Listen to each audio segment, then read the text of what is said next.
The Tunnel to Towers Foundation honors the sacrifices of America's heroes. Heroes like U.S. Army Specialist Andy Keith Kingsley. Andy was part of the 82nd Airborne Division. He received various awards and decorations, including a Purple Heart. While deployed, Andy was catastrophically injured in combat. Andy and his family received a mortgage-free smart home from Tunnel to Towers. But many more heroes, like Andy, need your support. Donate $11 a month and amplify your impact by donating your car or land. Go to T2T.org.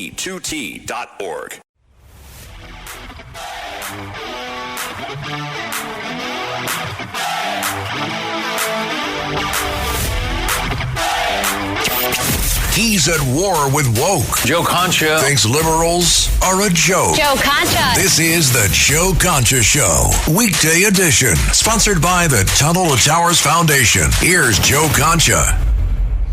And welcome back, everybody, to Concha at Night. On this Friday night, I come to you live from Boise, Idaho, where the sun just went down. It's 64 degrees here. I thought I was going, to basically the North Pole. I mean, Idaho, right by Canada here, Boise. And sure enough, it's 64 degrees. It's nice out. People walking around in T-shirts. Sweatshirts. It looks like an October day in Jersey. And instead, they've had a problem out here, apparently, where the ski resorts are really suffering because they're just not getting any snow. They got some recently, but overall, it's been a very warm winter out here as opposed to the Northeast, where obviously we just had that blizzard on Monday, a little more snow coming on Sunday. But we're not here to talk about the weather or my travel plans, which who wouldn't go to Idaho in February? But, duty calls. Anyway, I'm looking at this decision that just came in. Luigi Mangion, the guy that CNN fawned over for having hot abs, even though he executed a two, and a loving husband, obviously, the CEO of United Healthcare, Brian Thompson, just a couple blocks up from Fox News, as a matter of fact, and that was about 13 months ago.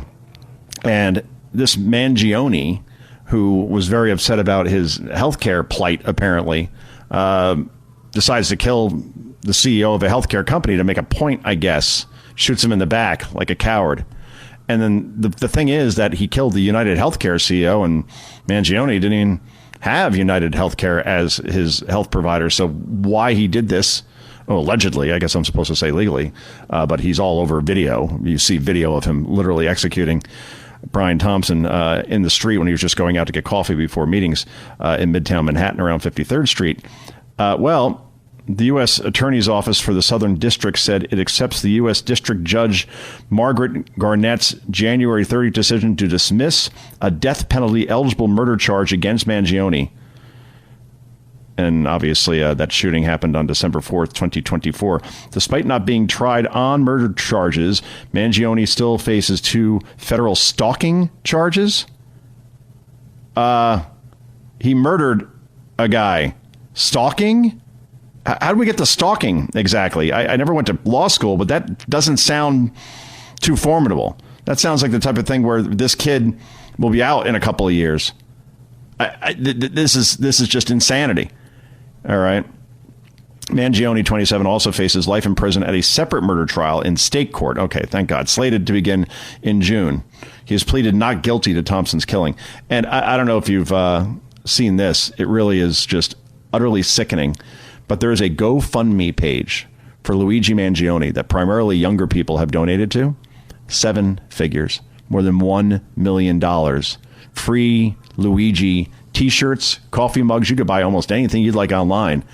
Again, because more and more young people agree that violence is the answer when you disagree about something. It's why you saw so much celebration on the left when Charlie Kirk was executed, Utah Valley University, September 10th. Of last year.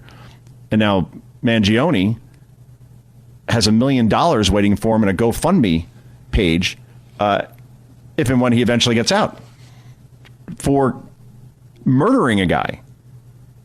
This is disturbing stuff. And it's why, when Trump nearly lost his life twice in 2024, one bullet comes within 1 centimeter of taking his head off on national television. And another time down in Palm Beach, he's playing golf, and if he walked up to that hole and that shooter was still there, was in a nest waiting for him for 18 hours. No one walks the perimeter to see if anybody's, there, especially in that spot where you have a very clear line of sight to the sixth hole. And President Trump on a green, you could have a couple of Secret Service guys around. It's a turkey shoot. You're not surviving that. And people kind of laughed it off. We never really heard very much about Thomas Crooks, right? The 20-year-old that outsmarted the entire local law enforcement in Butler, Pennsylvania, and the Secret Service. And somebody from the Secret Service decided to send President Trump out onto that stage, even though there was a known threat out there. Who makes that decision? It almost feels intentional, like he wasn't supposed to leave that stage. And who doesn't walk the perimeter at a golf course that Trump is playing at? He's the most targeted man in the world. And you allow a guy to sit in a sniper's nest for 18 hours just waiting. And all this stuff just kind of got, Trump almost lost his life, but he's okay. Or let's not really look into who these guys really are. Ryan Ruth, he was arrested. Yeah, he's going to go to jail for the rest of his life, I would hope. Then again, David Hinckley got out, the guy who shot Reagan, so you never quite know. But again, it's this apathy towards violence, this permission slip for violence. We saw it with Charlie Kirk and now with Mangione. And just the fact that he seems to be winning these court cases. And you're like, well, what is going on? And then you see, and I know this is it's much smaller potatoes, but still the symbolism of it really means something. When you have Mayor Mamdani dismissing over and over again police officers, New York City police officers being pelted in the head with snowballs over and over again. And they can't fight back because if they have any physical force against these people doing it to them, well, guess who's going to be front and center on CNN, MSNBC, and the front page of the New York Times if they were to fight back? If they were to actually, God forbid, hurt somebody who's throwing snowballs at him. You say, Joe, it's just snowballs. Get over it. Lighten up. That's what Mamdani basically said. Just a snowball fight. At last check, snowball fights usually occur when you have two sides throwing at each other. In this case, officers were hit over and over again, and two ended up in the hospital. And Mamdani still didn't want to do anything about it. Thankfully, there was one arrest of a guy who had a rap sheet, by the way, 27-year-old. And assault and previous charges against him were dropped by Alvin Bragg. Of course they were. Why wouldn't they be? Soft on crime, unless it's Trump. That's where Alvin Bragg and Tish James, that's where they're tough. But again, in a city where you just allow that to happen, or with Mamdani when he visited a guy in the hospital who was shot by a cop because the guy attacked the police officer with a knife and was told nine times to drop the knife. And Mamdani visits the guy who tried to kill the officer and then says this person doesn't deserve to be arrested or in handcuffs. This city is going to hell in a very, very big hurry if that is what we're seeing here. And Luigi Mangione, I guess, is the luckiest guy on earth to be tried in New York because, well, this is the softest place on earth when it comes to, it seems, supporting criminals over victims. So that's where we're at with that particular case. Meanwhile, are we going to war with Iran? Because, look, we took out their nuclear facilities for a very, very long time when we bombed Fordo, Operation Midnight Hammer, which is like the coolest name ever for any military operation. Midnight Hammer. I want that to be my nickname all over again in college. Here he comes, the Midnight Hammer. Yeah, it's got some oomph. But now I know Trump wants a deal, wants to make sure that obviously, he probably wants regime change at this point because obviously Iran is, executing people in the street on a regular basis. And at some point, you would think the regime is going to fall. But I don't know, outside of the type of military strikes that we did, say, in Venezuela when we got Maduro to get him out, not so much a strike, more an extraction than anything else. But then also with Operation Midnight Hammer, that was in, out, boom, no U.S. casualties. I don't think we want troops on the ground, even black ops, anything like that. I'm not sure who or what we're going to bomb. And then regime change, I hear that, and I go back to Iraq, and I go back to 2003, and the old Pottery Barn rule. You break it, you own it. So regime change, okay, you could take out the current regime, the Ayatollah, but then who or what replaces that? And then are we in charge there for a while? Because you don't want to be in that position again, because Iraq should have taught us that.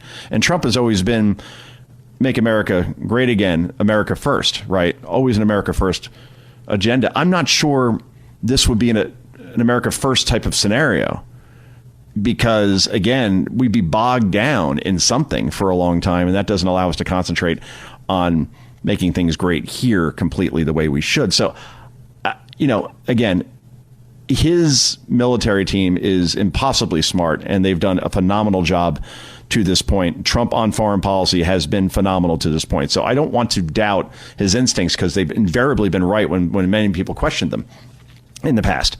But at the same time, it's one thing to take out Iran's nuclear capabilities. It's another thing altogether to take out leadership and then the vacuum that happens. And then what is the U.S. role from there? And are any of our folks then in harm's way? I don't think the American people would swallow that very well. That's certainly for sure. Meanwhile, Stephen A. Smith, this guy wants to run for president, we think. I always wonder if this is real. But he every day he's doing some sort of interview, going after primarily Gavin Newsom or Democrats in general.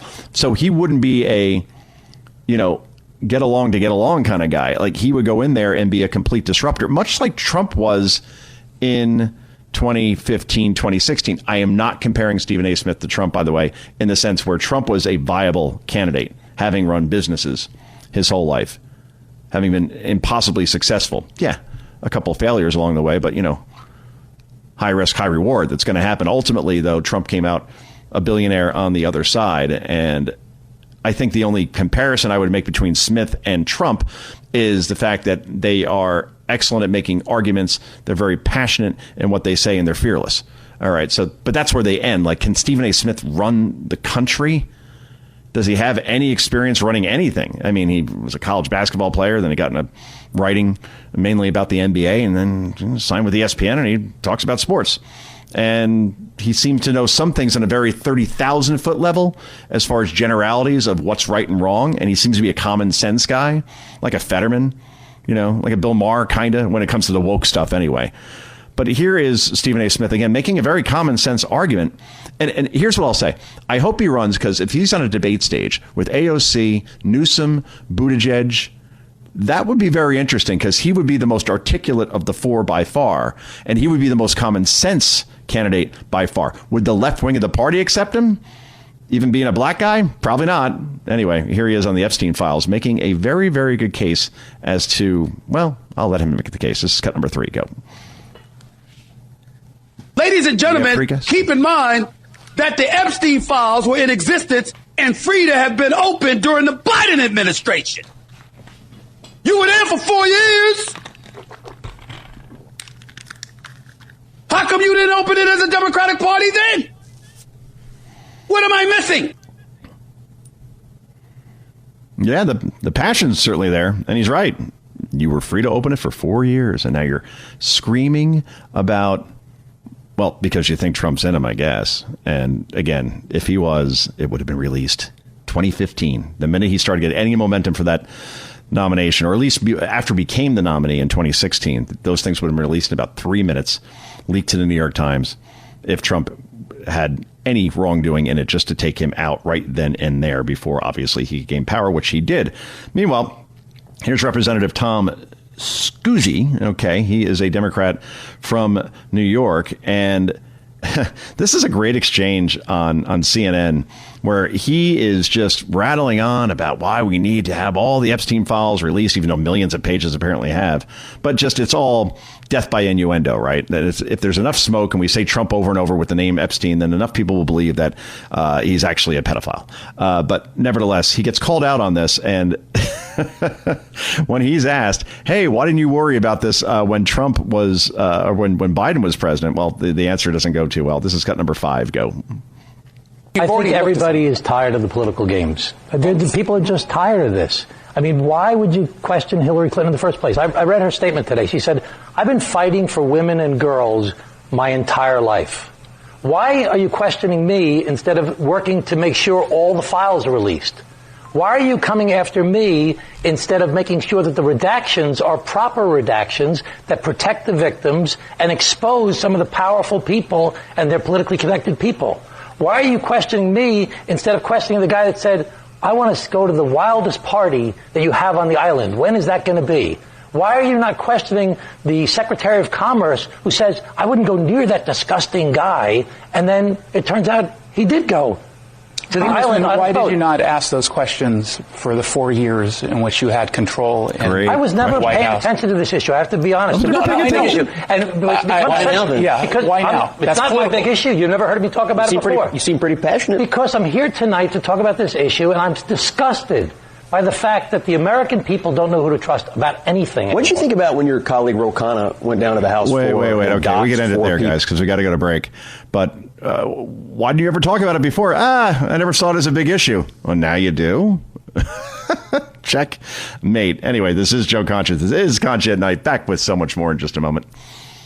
This is the Joe Concha Show, weekday edition. Joe Concha. Sponsored by the Tunnel to Towers Foundation.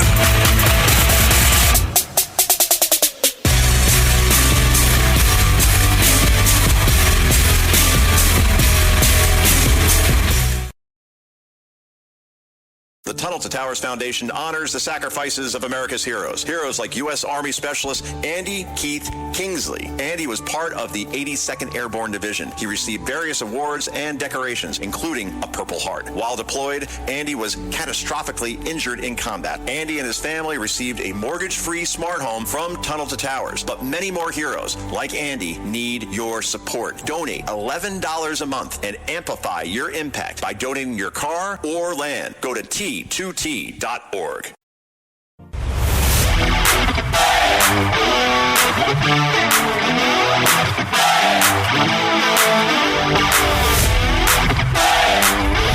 This is the Joe Concha Show, weekday edition, sponsored by the Tunnel to Towers Foundation. Here's Joe Concha.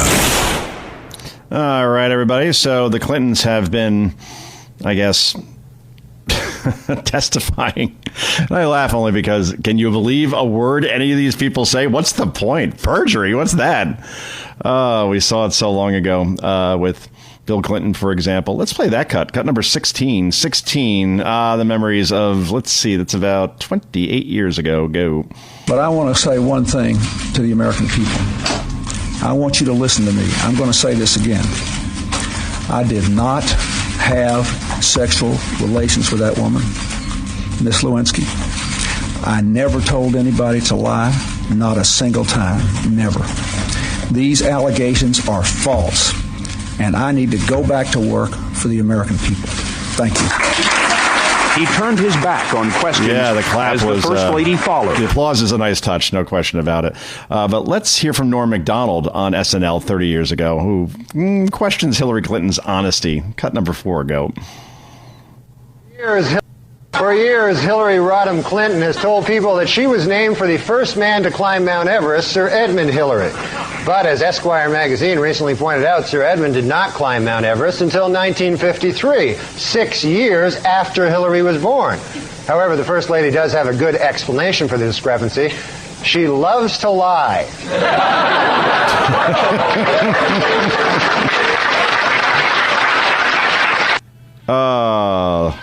The late Norm Macdonald. I missed that guy. And when he did SNL Update, that was easily the peak. No question about it. Anyway, this is Joe Concha. This is Concha Night. Andy Fry joins us next. Please do stick around. Back with more in a moment. Faraday presenta Ojos con Alergia y Picazón contra el jardinero. Y el ganador es Faraday Extra Fuerte. Para aliviar la picazón de los ojos por alergia, actúa más rápido y supera a Claritin y Flonase aún a las 24 horas. Faraday, adelante.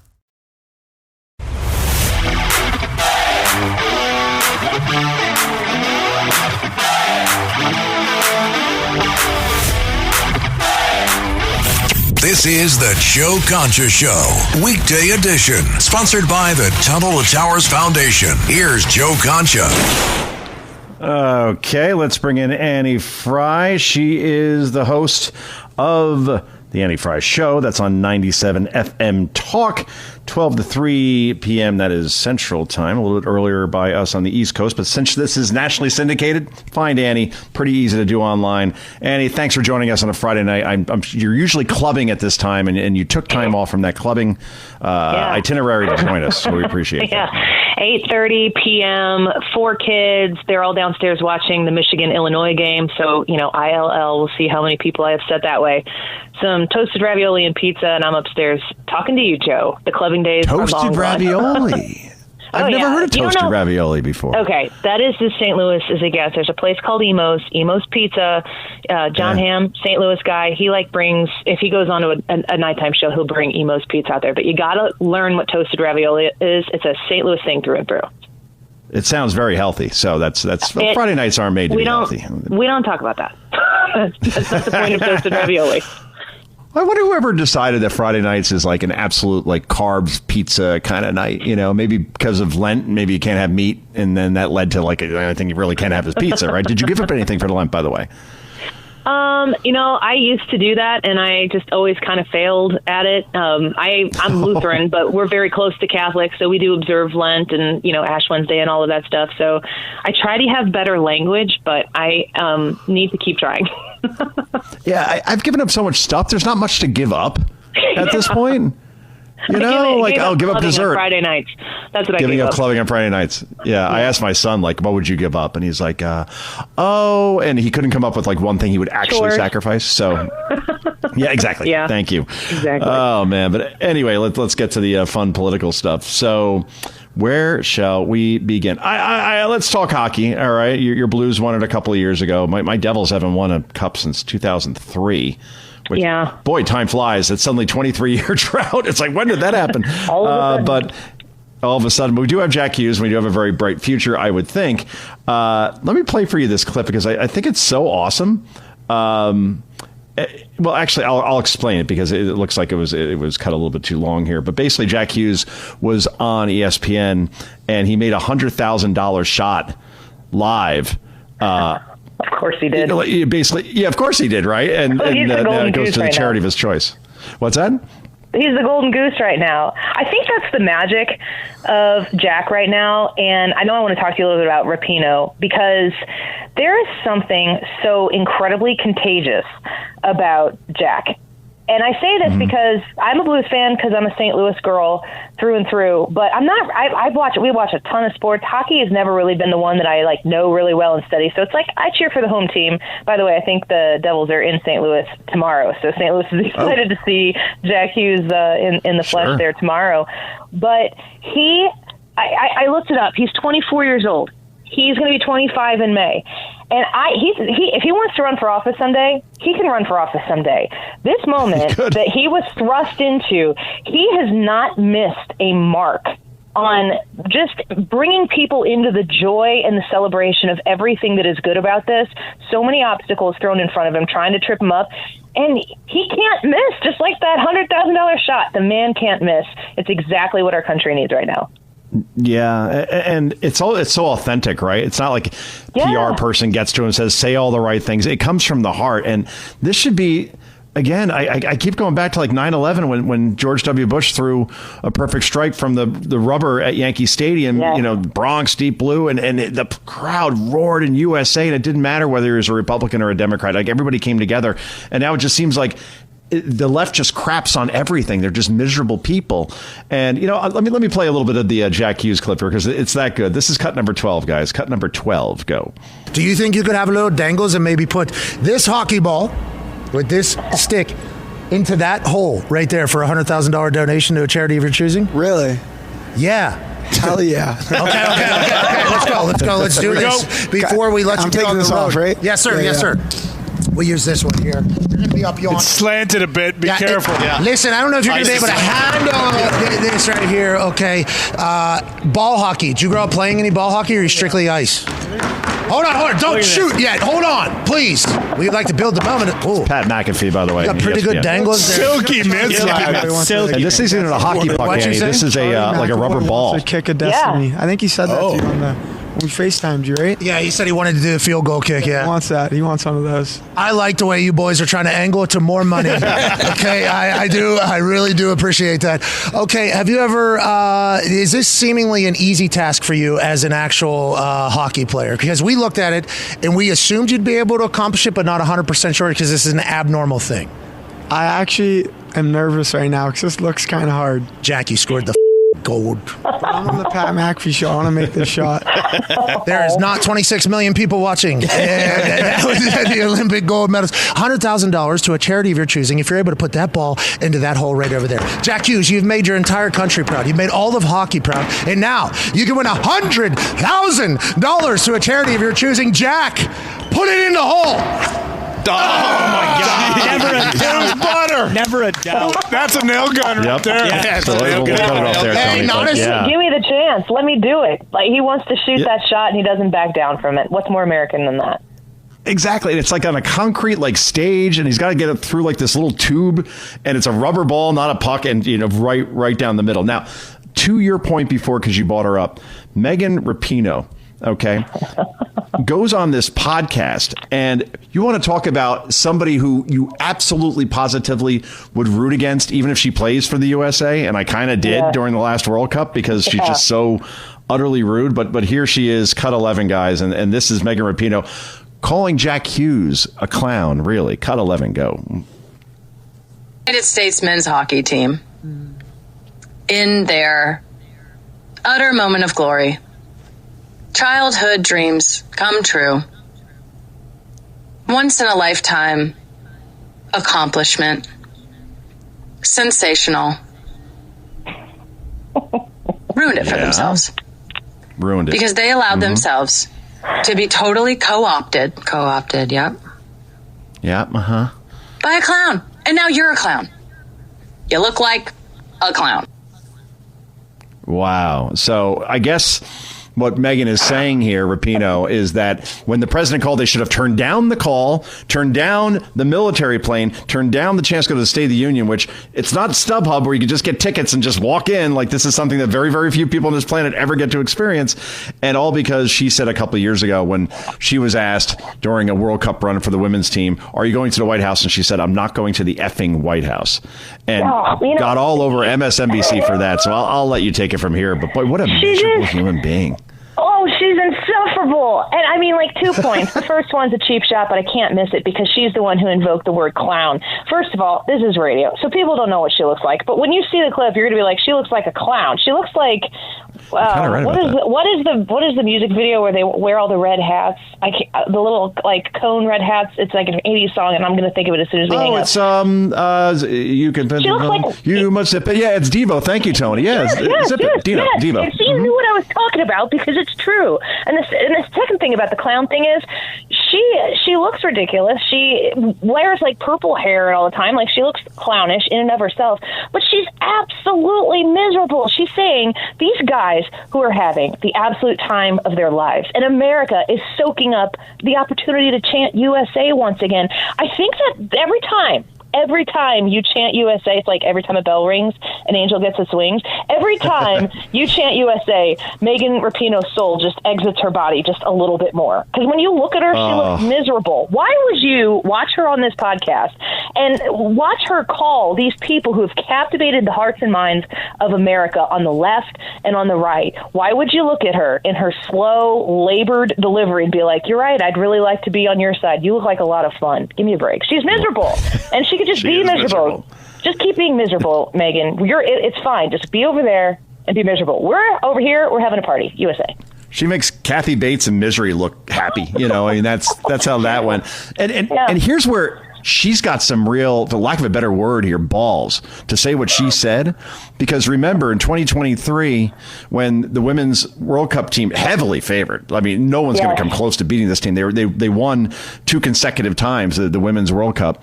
And then it comes down to the shootout at the end, right? Basically, it's like a penalty kick, which everybody makes, and if they don't make it, the goalie makes some sort of insane save, and she puts it a good 10 feet above the goal and loses it for her team. You'd at least have a shot that would actually, if the goalie didn't get there, it would go into the goal, and she choked, but now we know why. She didn't want to be a clown. So now it actually didn't want to be a clown? Yeah, maybe that's it. But at the same, that is the lasting memory of her career, that miss, right? And So she went out like that, and Hughes scores the goal, and he's now the. I can't get over this. But Mike Eruzione, who I've met and is a good guy. He was on the 1980 U.S. hockey team, Annie, and we're talking to Annie Fry, the great radio host of 97.1 FM in St. Louis. Here is Eruzione going off on everybody who went off on the USA hockey team, and he does not hold back here. Cut number 10, go. Some of these players were, criticized for saying something or doing something. But, if you go back to 1980, Walter Mondale was in the stands in the audience. And after the game, I talked to Jimmy Carter on the phone. Jimmy Carter called the locker room, and I spoke to him, and he invited us to the White House the next day. Right. And there was no negative press. There was nothing bad. Look, I've said this many times and probably put this on my grave, but other than being a police officer, a firefighter, or somebody in the military who protects and serves our country, there's no greater feeling than putting on a USA jersey. You're not playing for Boston, Chicago, New York. You're playing for your country. And when you experience that moment and have an Olympic gold medal around your neck and the joy that it brought to so many people, who listens to the other side? Who listens to people bitch and complain? Shame on you. Exactly. Shame on you. Eruzione bringing it like he did against the Soviets back in 1980. The last thing I'll say about it is that we have the perfect quote this week from the President of the United States when he looked at the people to his right, those Democrats who couldn't stand up for anything that was America first. And he said, these people are crazy. We have to get back to the place where we call out people who are miserable, who are crazy, we've spent decades now trying to kind of walk on eggshells, not upset people. You don't want to be labeled a hateful person, but look where it's gotten us. We got to get back to saying to the Rapinoes of the world, like, hey, you want to be miserable, but you look freaking miserable, and I want nothing to do with it. We're going to party. And just continue to be happy with the things that make you be happy and pursue happiness in other ways where you feel like you can be pursuing it. The left, they're a buzzkill around every single turn. It never fails. They're never happy. And, I keep asking myself, what would make them happy? What could possibly make them happy? You think Trump resigning would make them happy? They're going to be freaking out the second they realize that the vice president is going to be the president. Have you met J.D. Vance? Lefties. Like, he's got a lot more years ahead of him, a lot more future ahead of him than Donald Trump. They'll never be happy. Let's stop trying to make them. Annie, Gavin Newsom just said that this week, where he says, I fear J.D. Vance even more. Like, they're already setting it up that Vance will somehow be a worse version of Trump. It's really remarkable. You're right. Be the cool, happy, optimistic party. And I think that's what wins every time, right? You think of every slogan going back to Reagan in 1980, shining city on the hill. Or obviously, who else was it? Barack Obama, right? Hope and change. No, where's Morning that? in America. Yeah. Morning in America. That's Hope right. And change. Make America That's great Obama. again. I like Hillary's. I'm with her. Okay. That was it. You got to be more specific about which her. She's a little inconsistent on that one. Hey, can we do one more hockey-related soundbite? Because just to go back to the misery part. So Jon Stewart, who now does the Daily Show once a week, and it's kind of weird watching a 60-something-year-old guy still cosplaying like this 20-year-old snarky kid. It just looks awkward. Yes. And then he has a podcast also where he just looks completely and totally, to go back to that word again, miserable.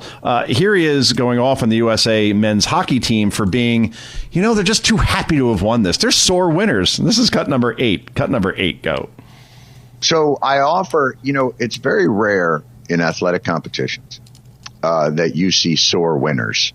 But it does appear that America, while rightfully celebrating the incredible feats from the men's team and the women's team in ice hockey, it does feel incredibly personal that we're acting as though Canada is our long-term nemesis.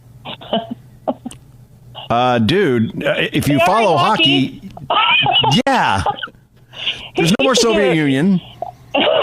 His podcast should be called 5 O'Clock Shadow, and they should publish it at 5 o'clock every day. It's just you're right. You need to people just lighten up. This is something to celebrate. Yeah. And Canada is our big rival in hockey. They've beaten us in like several gold medal contests over this past century. Obviously, going back to 2002, they beat us again in overtime. Sidney Crosby. Russia wasn't even there this time. So Canada, they were the favorites, and we beat them. And he's just like, they can't really treat them poorly. This much celebration of the United States of America. They hate it. It goes exactly against what they normally stand for. And again, let them be miserable and let them keep talking about it because it repels people. So hopefully it'll repel voters as well. Indeed. And somebody who repels people sometimes as well, Annie, and then we'll let you get going. This is going to be cut number one, guys. Cut number one. This is Roseanne Barr talking to our friend Piers Morgan, explaining what a woman is. OK, this is Roseanne at Roseanne's finest. Cut number one. Go. Do we have cut one? Thank you. No cut one? What is a woman? Nope. A woman is me. A woman is somebody whose breasts hang down to her stomach and who has a prolapsed uterus from giving birth to 5 ungrateful little bastards who have never had to work for a thing in their goddamn life. That's what a woman is. Well, I know Annie, men can't do some of those things. 41, had 4 kids.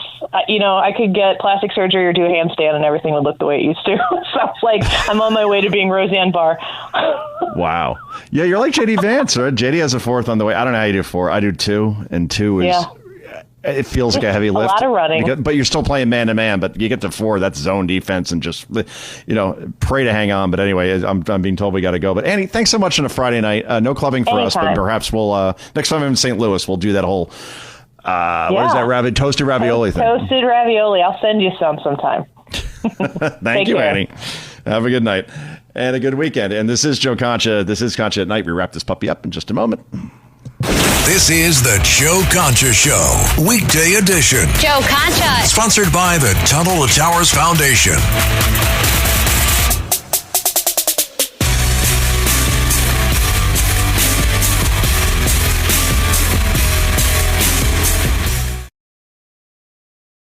It's tax season, and at LifeLock, we know you're tired of numbers. But here's a big one you need to hear. Billions. That's the amount of money in refunds the IRS has flagged for possible identity fraud. Now here's another big number. 100 million. That's how many data points LifeLock monitors every second. If your identity is stolen, we'll fix it guaranteed. One last big number. Save up to 40% your first year. Visit lifelock.com/podcast for the threats you can't control. Terms apply.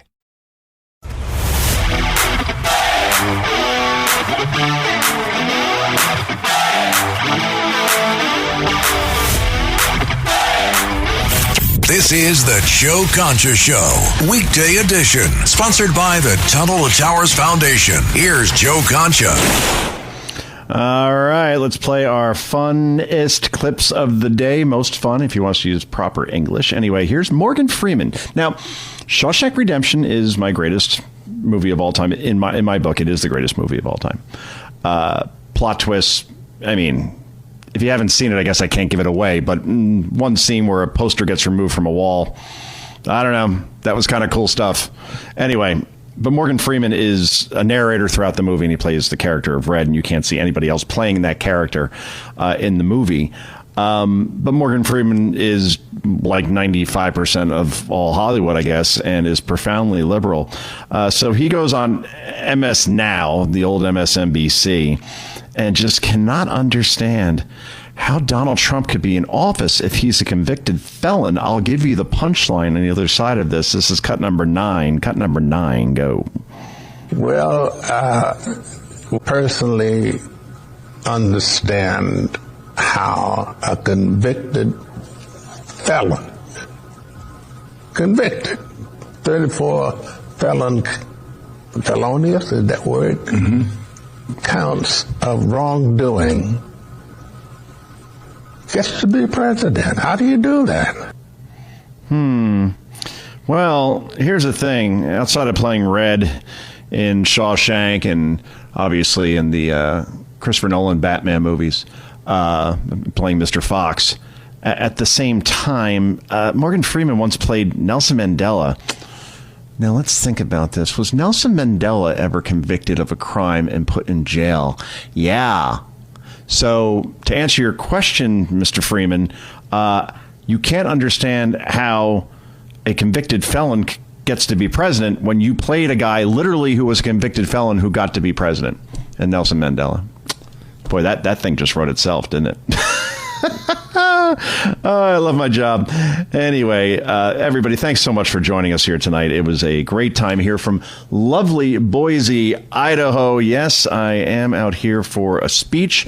They have something called Starch Madness going on that I'm going to attend tomorrow as well, which was explained to me, of course, means it's a potato fest. So a whole big potato thing going on out here in this beautiful city of Boise. Only 250,000 residents, but apparently the population is exploding as are real estate prices. So buy in now if you can. Anyway, I'll be back on Sunday, 11 a.m. Eastern Time on WABC in New York and around the country. Until then, I got 2 words for you. Bye-bye. The Tunnel to Towers Foundation honors the sacrifices of America's heroes. Heroes like U.S. Army Specialist Andy Keith Kingsley. Andy was part of the 82nd Airborne Division. He received various awards and decorations, including a Purple Heart. While deployed, Andy was catastrophically injured in combat. Andy and his family received a mortgage-free smart home from Tunnel to Towers. But many more heroes, like Andy, need your support. Donate $11 a month and amplify your impact by donating your car or land. Go to T2T.org.